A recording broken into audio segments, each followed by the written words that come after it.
अनुरोध करूंगा नावेद जी, अंकिता चमोली जी, तुषार राय जी, आप भी दीप प्रज्वलित करें। संजय चेची जी, शशिभान मिश्रा जी, प्रेम प्रकाश सिंह जी, सर्व स्टार महोदय हैं गौतम बुद्ध नगर के, ग्रेट नोएडा के।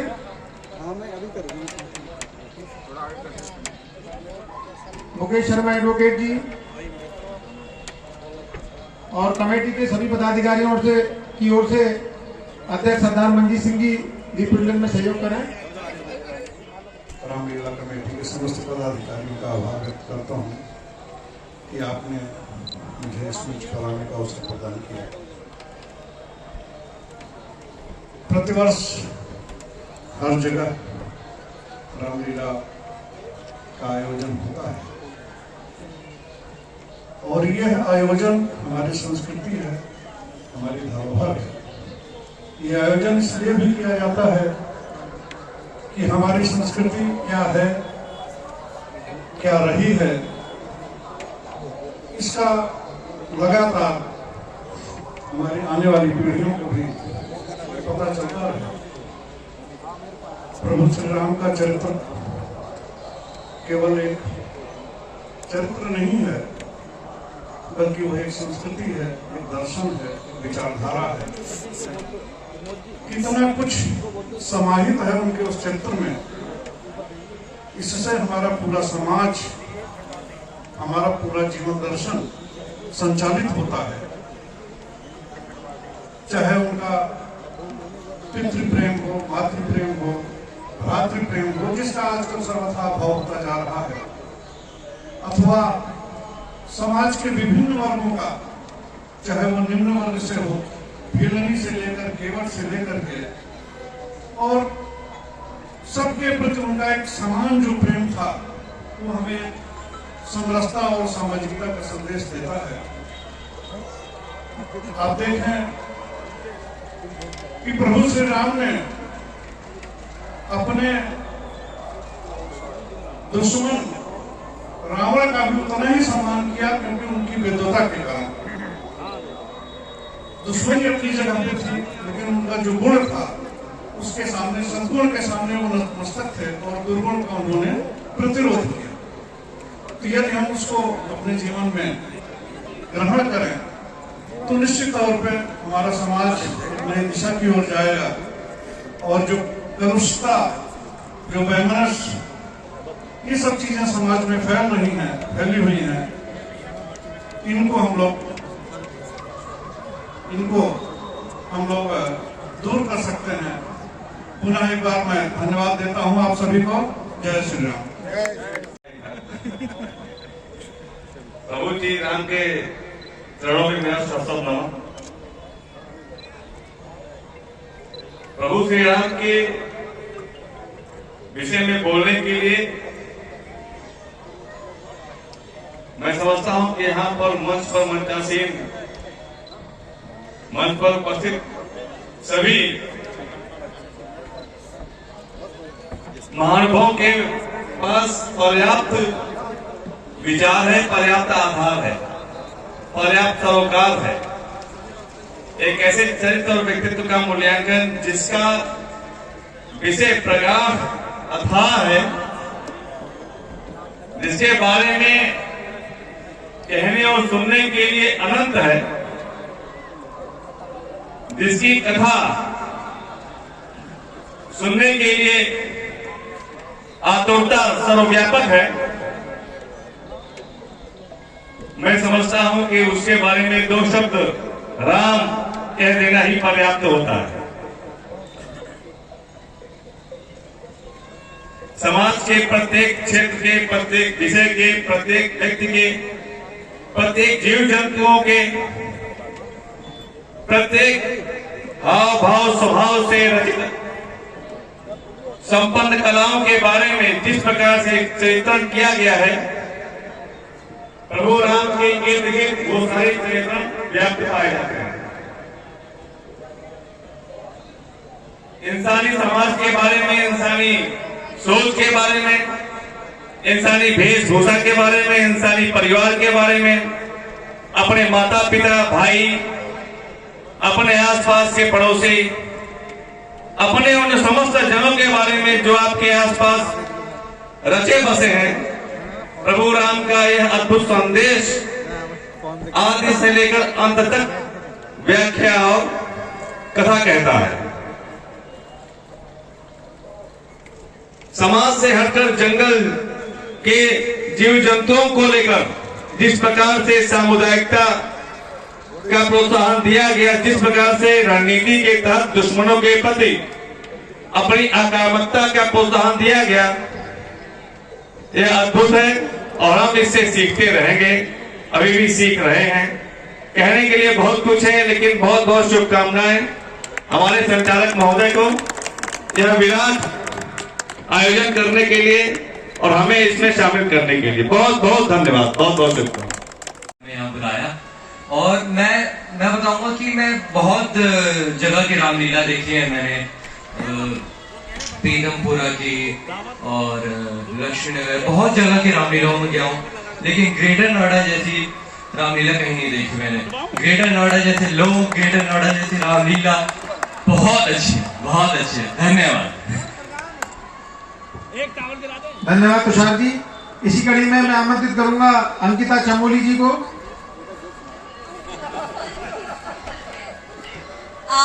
सबसे पहले तो बहुत बहुत धन्यवाद हम सभी को यहाँ आमंत्रित करने के लिए।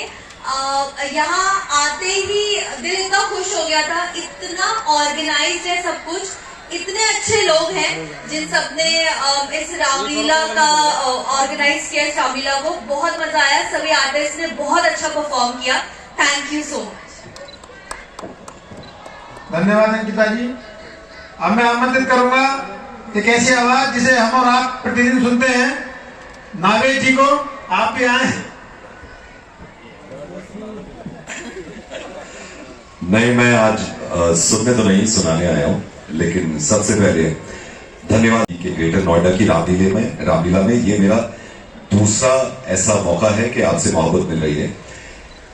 मैं दिल से एक बात कह रहा हूं, बचपन से लेकर अब तक मैं रामलीला देखता था। आप इस बात को समझिए कि इतनी मोहब्बत है, जब मैं अपने पिताजी के साथ नमाज पढ़ने जाता था तो जो रात की नमाज है तो मैं मौलाना साहब से कहता था कि नमाज थोड़ा जल्दी पढ़ा दीजिए, तो वो कहते थे इतनी जल्दी क्यों? तो मैं कहता था नमाज जल्दी पढ़ा देंगे तो मैं रामलीला में सबसे आगे बैठकर मुझे रामलीला देखनी है, क्योंकि वहां बहुत मोहब्बत मिलती है। मैं आप सबका धन्यवाद अदा करना चाहूंगा और इस चीज का मैं वादा कर रहा हूं कि जब तक जिंदगी है, जब तक ये मोहब्बत बरकरार है, पूरी जिंदगी आप लोगों के साथ बैठकर रामलीला को और बड़ा बनाएंगे और खूबसूरत बनाएंगे। और खासतौर से ग्रेटर नोएडा रामलीला कमेटी का मैं शुक्रगुजार हूं। उनमें से कुछ लोग ऐसे हैं जिन्होंने इतनी मोहब्बत दी है, सुंदर मनप्रीत सिंह जी, विजेंद्र सिंह जी, मनोज गर्ग जी, सौरभ बंसल जी, विनोद कसाना जी, हरेंद्र भाटी जी एंड मुकुल गोयल जी। मुकुल गोयल जी से मेरी पहले भी मुलाकात हुई थी और हमारे भाई ने तो इतनी मोहब्बत दी है कि इस चीज को मैं भुला नहीं सकता। और आप सब लोग मुझे रेडियो पर सुनते होंगे, तकरीबन हमारी दिल्ली में तकरीबन 80 लाख लोग रेडियो पर मेरी आवाज सुनते हैं। और कल मैं अपने शो पर पूरे हिंदुस्तान को बताऊंगा कि मैं कहां रामलीला देख के आया और जो हिंदुस्तान की सबसे अच्छी रामलीला है। मैं आपसे ये वादा कर भी रहा हूं और आपसे वादा चाह भी रहा हूं, प्लीज ऐसे ही मोहब्बत के साथ एक साथ बैठकर इतना ऑर्गेनाइज, जैसे अंकिता ने बताया, मैंने इतना ऑर्गेनाइज कोई इतना बड़ा फंक्शन आज तक अपनी जिंदगी में नहीं देखा। मैं जब से आया हूं सिर्फ तारीफों के पुल बांध रहा हूं और ये भी कम है। अब पूरे हिंदुस्तान को कल मैं बताऊंगा। और हो सकता है कई लोग मुझे पहली बार देख रहे हो, सुना जरूर होगा, तो आप सब प्लीज कसम खाइए कि देखने के बाद भी सुनते रहेंगे, क्योंकि मैं कुछ लोग कहते हैं अबे ये इसमें से आवाज निकल रही है, ये तो इतना सा आदमी है। लेकिन आपकी मोहब्बत की वजह से मैं जैसा भी हूं, मैं आपके साथ हूं, आपके साथ था और आपके साथ रहूंगा। धन्यवाद। अगली बार इस रामलीला को और दुगना और चौगना कर देंगे। बहुत बहुत सुंदर नावेद जी, हम यहाँ पहुंचने पर आपका हार्दिक स्वागत और हार्दिक अभिनंदन करते हैं। यहाँ पर सारे वो जिद कर रहे हैं इस बात की कि मैं वो चीज करूं जो मैं रेडियो पे करता हूं। मैं असल में रेडियो पे हंसाने की कोशिश करता हूं, बहुत चाहता हूं कि मोहब्बत बढ़े, लोगों का खून बढ़े, तो मैं एक प्रैंक कॉल करता हूं जिसको हम मिर्ची मुर्गा कहते हैं। उसमें ज्यादातर मुझे कॉल्स आती हैं। अभी बहुत दिन पहले ही अंकिता तुषार स्टूडियो में बैठे हुए थे, तो एक लड़की की कॉल आई मेरे पास और मुझसे बोला, और ऐसे ही बोला जैसे मैं वो कह रहा था, मैं बताता हूं। मैंने फोन उठाया और बोला, नावेद जी बहुत बड़े फैन है सर आपकी। मैंने कहा धन्यवाद सर, मेरी गर्लफ्रेंड है मधु, उसका मुर्गा बना दो। मैंने कहा आज नहीं बन सकता, उसके लिए मेल करिए। बोला सर नहीं, मधु का मुर्गा बना दो, उसका जन्मदिन है आज। मैंने कहा नहीं हो सकता। बोला सर मधु मेरी जिंदगी है, मधु मेरी जान है, मधु से शादी करूंगा, मधु के साथ रहूंगा, मधु के साथ परिवार बिताना है। मैंने कहा नहीं हो सकता। बोला आपको आपकी माँ की कसम है। अब यहाँ के थोड़ा से मुझे मोहब्बत आ गई। मैंने कहा कौन है आप? मधु। कहने लगा सर मधु मेरी जान है, मधु मेरी जिंदगी है, मधु मेरी मोहब्बत है। मैंने कहा ठीक है, मैं फोन मिलाता हूँ, तुम चुप रहना। जैसे ही मैंने फोन किया तो एक हल्की सी आवाज आई उसकी, नावेद जी दिल मत तोड़ना मधु का, क्योंकि मधु मेरी जान है, मधु मेरी जिंदगी है, मधु से शादी करना है, मधु के साथ परिवार बिताना है। मैंने कहा नहीं तोड़ रहा। फिर मैंने नंबर मिलाने की कोशिश करी, फिर आवाज आई, नावेद जी याद है मधु का दिल नहीं तोड़ना, क्योंकि मधु मेरी जान है, मधु मेरी जिंदगी है, मधु के साथ शादी करनी है। मैंने कहा इस बार तुम बोले तो मैं फोन काट दूंगा। मैंने इनकी गर्लफ्रेंड मधु को नंबर मिलाया और उनका नंबर बंद था। मैंने कहा भाई तुम्हारी मधु जो है गर्लफ्रेंड, उसका नंबर बंद है। बोला हो एक गर्लफ्रेंड और है सपना, उसको मिला के देखो वो उठाएगी। मैंने कहा तुम कहाँ रहते हो? बोला ग्रेटर नॉर्थ रहता हूँ। मैंने कहा ये लोग इतने टैलेंटेड लोग तो यही रह सकते। और मैं सीरियसली बता रहा हूँ कि आप जो काम कर रहे हैं ना, हम कुछ भी नहीं कर रहे हैं। हम अभी तुषार में अंकिता यहाँ बैठ के यही कह रहे थे कि हम इतना से करते हैं, आपने इतना दिखा दिया है।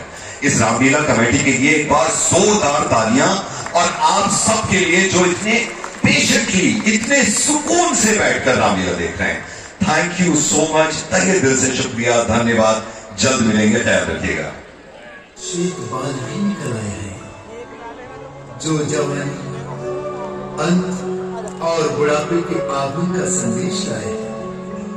अंत होना चाहते हैं अब मेरे जीवन के दिन, कह रहा मुझसे बुढ़ापा काल की घड़ियों को दिन।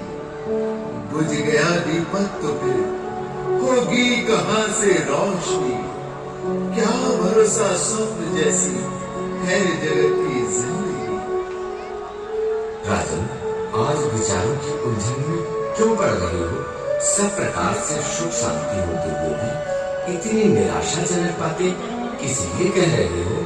गुरुदेव, युवा अवस्था के चाव, मन की उमंगे और हृदय के उत्साह सब मध्यम करते जा रहे हैं। बुढ़ापे की चिन्ह और मृत्यु के ढंग स्पष्ट रूप से दृष्टि में आ रहे हैं। मैं सोच रहा हूँ कि यदि मेरे सिर से ये राजरूपी भार हल्का हो जाए तो मैं निश्चिंत होकर अपने प्राण त्याग दूं।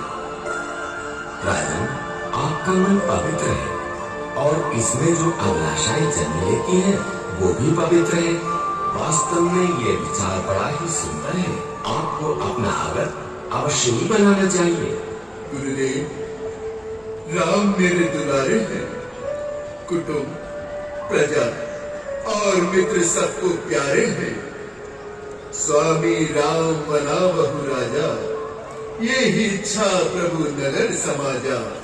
शील स्वाब योग सबका हो, प्रजा हेतु तारण दुख दाहु। राजन, इसके लिए कल का ही दिन उत्तम है। इसलिए तीर्थों का जल मंगवाओ और फल फूल चंदन केसर आदि एकत्र कराओ। मंत्री जी, शीघ्र ही सारा प्रबंध करा दो। राजमहल और दरबार को सजवा दो। नगर में मुनादी करवा दो कि सारी प्रजा आनंद मंगल गाए और अपने अपने घर द्वार को सजाए। प्रत्येक घर में दीपावली की जाए। ब्राह्मणों और भिखारियों को दान दिया जाए। जैसी आज्ञा महाराज।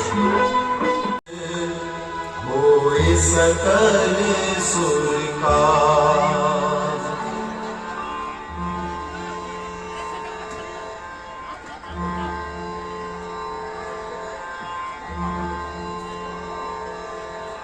हे माता सरस्वती, तुम देख रही हो कि अयोध्या में आना मंगल गाए जा रहे हैं। राम के रास्ते के उत्सव मनाए जा रहे हैं, किंतु माँ ये मंगल हमारे अमंगल का तारा है। राम का रास्ता हमारे शुभ का आगमन है। यदि राम राजकाज में मच जाएंगे तो दुष्ट राक्षस और भी पाप मचाएंगे माँ।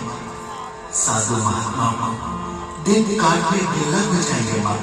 माँ इसका कोई उपाय करो माँ। ये तो बहुत बड़ी समस्या है। अब इस समस्या का सुलझना संभव दिखाई नहीं देता है। हे माता, संकोच को छोड़कर शीघ्र ही कोई ऐसा उपाय करो जिससे राम राज्य को छोड़कर वनों में चले जाए और राक्षस को मारकर संतों का संकट में डाले। क्या करूं, क्या ना करूं? यदि राम वन को जाएंगे, सारे अयोध्या वासी पाले की मारी हुई लता के समान मुरझा जाएंगे, और यदि राम को राजमुकुट पहनाया जाएगा तो ऋषि कष्ट पाएंगे। तुम इसका संकोच मत करो। राम को न राज्य में सुख है और न वनवास दुख। प्रजावासी अपने मुंह के लिए ही दुख पाते हैं, नहीं तो भगवान किसके बंधन में आते हैं? उनको तो संसार की शक्ति नहीं चाहिए। अच्छा, तो इसका कोई सहज उपाय बताओ। हे माता, तुम केकई की दासी मंथरा के कंठ में बैठ जाओ और केकई को उल्टी सीधी पट्टी पढ़ाओ। यदि उस पर ये नर्म चल गया तो हमारा काम बन जाएगा। हाँ, ठीक विचार है। मैं इसी समय जाती हूँ और अपनी माया का जाल फैलाती हूँ। इसी में लोक कल्याण है।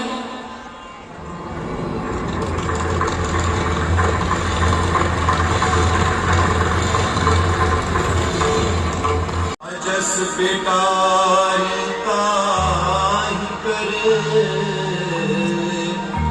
गई गिरामती फेर।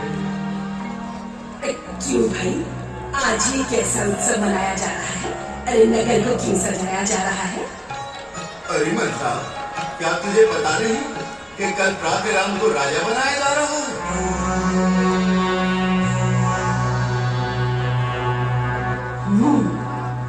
तो ये बात है। मंत्रा, तू क्यों सोच में पड़ गई? नहीं नहीं, मैं क्यों सोच में पड़ी?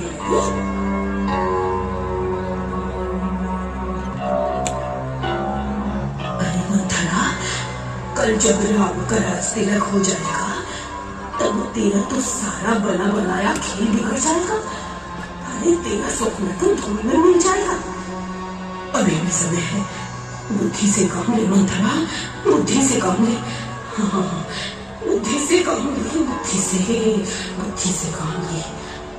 रानी जी, रानी जी, रानी जी को बताती हूँ। रानी जी, रानी जी, रानी जी।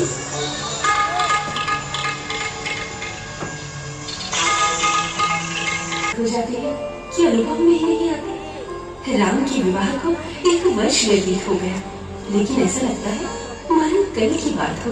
रानी जी, रानी जी, रानी जी, रानी जी, सुनो तो। अरे मंथरा, क्या बात है? आज तो बड़ी घबराई सी दिख रही है। सच बता, नगर से क्या समाचार लाई है? अरे राम, लक्ष्मण, भरत, शत्रुघ्न, ये सब तो कुशल से है ना? राज दरबार में तो शांति है ना? अरे मंथरा, आखिर बात क्या है जो तू इतनी घबराई हुई है? रानी जी, अरे तुम्हारे सर्वनाश को देखकर मन में बहुत दुख होता है। हाय हाय, क्या तुमने नगरी की शोभा नहीं देखी? अरे क्या तुम्हें घर घर में बधाई नहीं सुनाई पड़ रही? अफसोस, कमर बांधी राजा ने तुम्हारे ही मिटाने पर खुलेगा भेद सारा कुछ समय के बीत जाने पर। क्यों, ऐसा क्या समाचार है? रानी, क्या तुम्हें नहीं पता कि कल राम को राजा बनाया जा रहा है? राजा? मंथरा, क्या तू सच कह रही है? क्या वास्तव में कल मेरे राम को सिंहासन पर बैठाया जाएगा? हाँ, बिल्कुल सच कह रही हूँ। अरे तब तो बड़ी आनंद का अवसर है, बड़ी प्रसन्नता की बात है। सच मंथरा, मेरी आशाओं का फूल खिलने वाला है और याद रख, तुझे भी भरपूर पुरस्कार मिलने वाला है। अरे बधाई तो जिनके लिए है उन्हीं के लिए है। तुम्हारा अधिकार तो देखती आंखों मिटाया जा रहा है। जो भरत को ननिहाल बेचकर राम को सिंहासन पर बैठाया जा रहा है। ये तो क्या बोलने लगी? ऐसे अवसर पर तो तुझे मंगल गान गाने चाहिए, भारी उत्सव मनाना चाहिए। रानी जी, जब तक तुम्हें अपने हित अनिहित की पहचान नहीं, तभी तक ऐसी बातें बनाती हो। जब तक आगा पीछा नहीं देख सकती, तभी तक मंथरा को दोष लगाती हो। रानी, मैंने संसार देखा है, संसार। मुझे दुनिया के ऊंच नीच का अनुभव है। मैं इस आनंद बधाई का रहस्य जानती हूँ रानी। मुझे राम के राज तिलक में कोई गहरा भेद दिखाई दे रहा है। चुप कर तुम। यदि घर में भेद डालने वाली बात कहेगी तो तेरी जीभ तालू से लेकर लगा दूंगी। राम को दोष लगाएगी तो तुझे जीवित ही अग्नि में जलवा दूंगी। खुशी हो राम की तो राज धन दरबार घर वारू, भरत जैसे हजारों लाल अपने राम पर वारू। क्यों ना हो, जब किसी की अशुभ घड़ी आती है ना, तो उसकी बुद्धि ऐसी ही हो जाती है।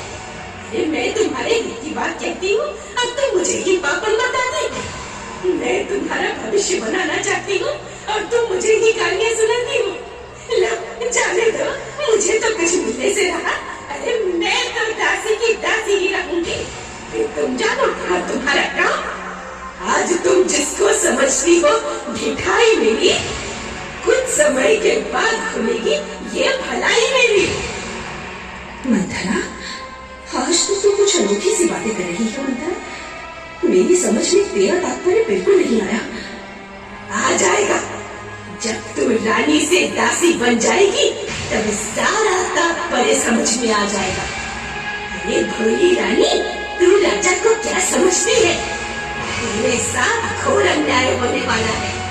हाय हाय, राजा ने एक षड्यंत्र रच डाला है रानी, षड्यंत्र। अरे मंथरा, अब तो तू यहाँ तक बढ़ने लगी कि राम के साथ साथ महाराज पर भी संदेह करने लगी। सच बता, आज तूने कैसा जाल फैलाने का निश्चय किया है? हाय हाय, मुझे जाल फैलाने की क्या पड़ी? अरे जो कुछ आंखों से देखा और कानों से सुना तुमसे कह दिया। अब तुम जानो और तुम्हारा काम। अरे मुझे यदि आपको अपने वचनों का इतना ख्याल है तो मुझे अवश्य विश्वास है। मालूम है राम पर ही ताज तुम्हारा है राम प्राण आपके आंखों का सितारा है। चिंता यदि है आपको कुछ मेरे काम की, खा जाओ मेरे सामने सौगंध राम की। क्या कहा? राम की सौगंध? रानी, ये तुम्हारा मिथ्या विचार है। तुम क्या समझती हो कि मेरा झूठा व्यवहार है? तजे आकाश तारागण, तजे सूरज दिशाग्नि, तजे गंभीरता सागर, तजे ठंडक हवाग्नि। तो फिर सुनिए, विचलित ना होइए महाराज। मुझे चाहिए पहले वर में भरत को अयोध्या का राज्य, रानी, और दूसरे वर में राम को 14 वर्ष का वनवास। रानी, ये मैं क्या सुन रहा हूँ? क्या ये सत्य है या मेरे साथ कोई हंसी की योजना बनाई है? ये वास्तविकता है महाराज, मैंने ऐसा ही निश्चय किया है। क्यों? आखिर क्यों? तेरे मन में ये कुविचार क्यों कर आ गए? तू तो राम को भरत से भी अधिक प्यार करती थी, फिर आज तू ये न्याय क्यों कर रही है? अरे मैंने तो शुद्ध हृदय से तुझको क्या प्यार, झकझोर दिया तुमने हृदय को एक बार। पिताजी, पिताजी, आप बोलते क्यों नहीं पिताजी? आप तो मुझे देखते ही गले से लगा लेते थे और संसार के सारे दुख भुला देते थे। माता जी, आप ही कुछ बताइए, पिता को क्या कष्ट है? आप ही समझाइए, ताकि मैं इस कष्ट के निवारण के लिए कुछ प्रयत्न करूं। बेटा राम, इनके दुख का यही कारण है कि राजन तुमसे बहुत अधिक स्नेह करते हैं। मुझे महाराज ने 2 वरदान मांगने को कहा था। अब मुझे जो अच्छा लगा मैंने मांग लिया। एक में भारत को राज्य और दूसरे में तुम्हारे लिए 14 वर्ष का वनवास। छोटी माँ, वही पुत्र बड़भागी है जो माता पिता की आज्ञा पालन में अपना सर्वस्व निछावर कर दे। ये मेरा सौभाग्य है कि आपने मुझे इस योग्य समझा। मुनि जन्म मिलेनु विशेषी वन, सदही भांति हित मोर, तेहि मैं पितु आयुसी पहरी, सम्मति जननी तोर। भरत प्राण प्रिय पावा है राजू, सब विधि सब मोहि समूह काजू। मुझे तुमसे यही आशा थी पुत्र। किंतु मां, इस तरह सी बात के लिए पिताजी को इतना कष्ट हुआ, समझ में नहीं आता। ये तो महान धैर्यवान गुणवान है। सच कहूं मां, वास्तविकता क्या है? तुम्हें मेरी सौगंध। सपत तुम्हारे भरत के आना, हेतु न दूसर मैं कछु जाना। राम सत्य सब जो कछु कहूँ, तुम पितु मातु वचन रतः हूँ। पिता ही बुझाई कहूँ बलि सोई, चौथे पंजे की अजसुन हो। कई मूर्छा राम हे सुमिर। सुखी रहो बेटा। कहो वो शुभ लग्न कब है जब तुम्हारा राज तिलक होगा? हम सब प्रातः से बेचैन हैं। माँ, पिताजी ने मुझे वन का राज्य दिया है। वहां पर मेरा रहना बड़ा महत्व रखता है। वहां की देखभाल के लिए मैं सब तरह से योग्य समझा गया। इसलिए माताजी, आप भी मुझे जाने की सहर्ष आज्ञा दीजिए, जिससे मेरी वन यात्रा मंगलमय हो। बेटा राम, ये तुम क्या कह रहे हो?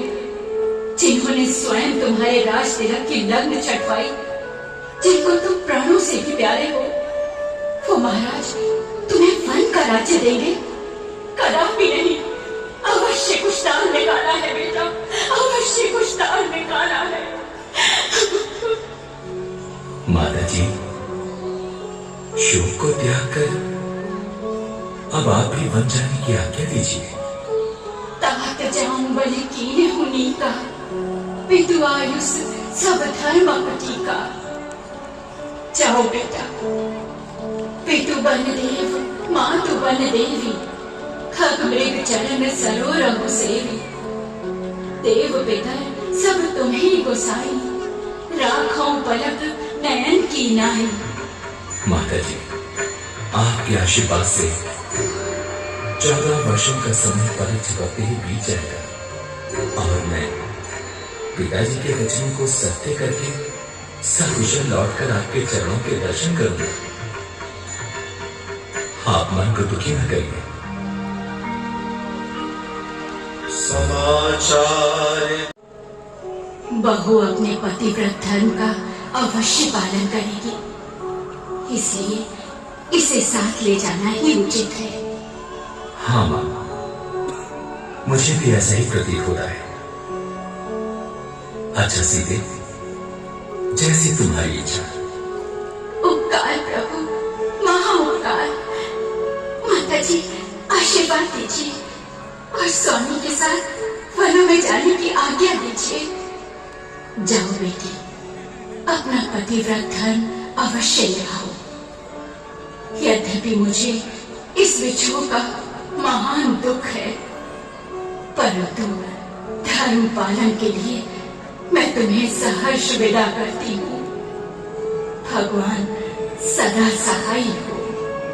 अच्छा, आज्ञा दो मां। बेटा जल्दी लौटकर प्रजा के दुख को मिटाना और इस निष्ठुर माता को भूल न जाना, भूल न जाना। भैया भैया भैया, सेवक को छोड़कर कहाँ जा रहे हैं? लक्ष्मण, धीरज धर, अधीर ना हो। मैं पिताजी और छोटी माता जी की आज्ञा से वन को जा रहा हूं। आप अकेले जा रहे हैं प्रभु? नहीं लक्ष्मण, जानकी भी साथ जा रही है। और ये सेवक भैया इसी के यही तालाब पर जान देने के लिए छोड़े जा रहे हैं? नहीं लक्ष्मण, तुम्हें माता पिता और गुरु की सेवा के लिए छोड़ दिया है। भैया भरत और शत्रुघ्न घर पर नहीं है। पिताजी वृद्ध हो गए हैं और उनके मन में मेरे वन जाने का बहुत दुख है। तुम्हें मेरे पीछे सबकी देखभाल करनी है, सबको धीरज बंधाना है। भैया आपका उपदेश बड़ा हितकारी है, किंतु आपके बिना लक्ष्मण का अयोध्या में रहना बहुत मुश्किल है। हे नाथ, मेरे तो माता पिता बंधु सखा स्वामी और रक्षक सब आप ही हैं। इन्हीं चरणों की सेवा में मुझे आनंद दूना है। यदि आप हो तो सब कुछ है, नहीं तो घर भी सोना है। प्रिय लक्ष्मण, तुमने ये भी सोचा है कि अयोध्या का हमारे बाद क्या होगा? भैया जगत में मैंने आपको है पिता और मां समझा है। जहां आप हो वहीं भैया मेरी प्यारी अयोध्या है। प्रिय लक्ष्मण, अभी तुम बालक हो, वन का कठिन जीवन कैसे बिताओगे? भैया भैया आपके रहते मुझे कोई कष्ट ना होगा। कष्ट तो तब होगा भैया जब आप मुझे छोड़कर चले जाएंगे। छोड़कर मुझको यदि भगवान वन को जाएंगे, मैं अयोध्या में रहूंगा, प्राण वन को जाएंगे। लक्ष्मण, तनिक विवेक से काम लो और यहीं रहकर सबकी सेवा करो। भैया मैं आपकी आज्ञा पर प्राण तक देने को प्रस्तुत हूं, किंतु ये बात मानने से लाचार हूं। यदि मैं आपका वियोग किसी प्रकार भी सहन कर सकता तो कदापि हट न करता और आपकी आज्ञा का उल्लंघन करने का साहस भी न करता। गए जब आप ही वन को तो सुख का कौन साधन है? सदैव सुखी रहो, भगवान तुम्हारी रक्षा करे, भगवान तुम्हारी रक्षा करे।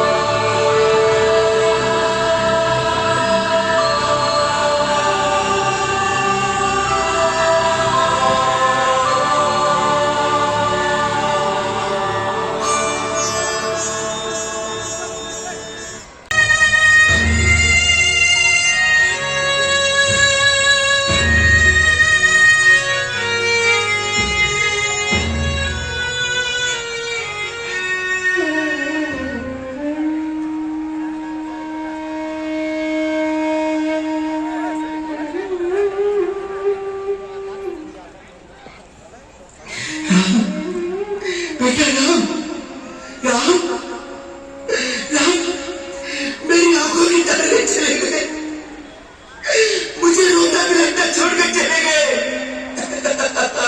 दशरथ